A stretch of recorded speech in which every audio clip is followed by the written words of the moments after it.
When you think about movies or comics or games or whatever that are going to be controversial, you usually think stuff that's based on politics or religion or sex or whatever. Almost nobody thinks superheroes, because most of them aren't controversial, but then most of them don't have a country in their name, especially a country that's not exactly winning a lot of popularity contests lately, like you-know-who here. People look at Captain America's name and outfit and they dismiss him, wrongly assuming that, he just must be some crazy, nationalistic, flag-waving jerkwad. But then when Marvel's movie guys tried to correct that and get back on the record in the run-up to the new live-action Captain America film, they ended up ticking other people off. Oh, so now Captain America hates America? Damned if you do, damned if you don't. The thing is, Cap has always been more complicated than his name or costume would imply. Hell, when they did try to turn him into an America, love it or leave it type super patriot, people hated that version, so they canceled it and changed the story to say that that guy was an imposter, and the real guy was frozen. During the Cold War, Marvel did have an unironic America First type guy. It was Iron Man. All he did was fight communist agents, and drink.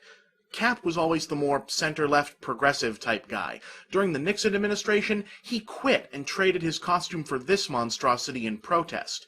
And then in the 80s, he quit again, but this time for a much, much cooler alternate outfit.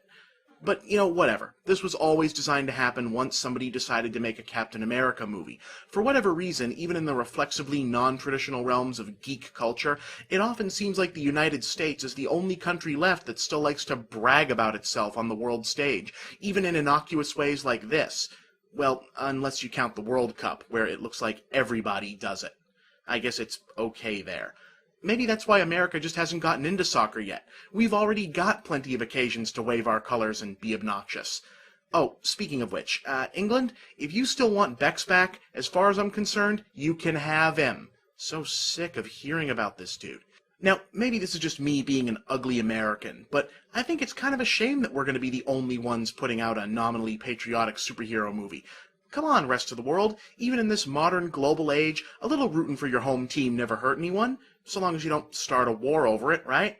I mean, if someone wanted to make it, I'd totally go see a Captain Britain movie, or Union Jack. That costume is just too badass to go to waste. And that's just Britain. I know the rest of y'all have to have at least one or two national superheroes that everyone else would like to see a movie about, right? Come on, show us what you got. Actually, going back to the World Cup, maybe there is something to keeping all this international minds-bigger-than-yours stuff strictly in the sports world.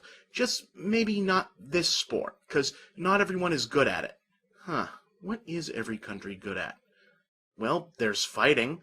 Yeah, fighting. Like a tournament or something. Yeah, this could totally be the answer to world peace. No more wars. Instead, if two countries have an issue, each one just picks one guy who's good with hitting stuff, and they go settle it up right there. 2 men enter, 1 man leaves. And then the other man leaves, but only gets the silver, and loses. And it'd be wide open, too. Every race, every gender, every weight class. Hell, if your particular country of origin can't furnish a proper champion right at that moment, it'll be flexible. Do you happen to have any electrified feral monkey people inside your borders, perhaps? That'd work. Why is it always me who has to think of these things, huh? I'm Bob, and that's the big picture.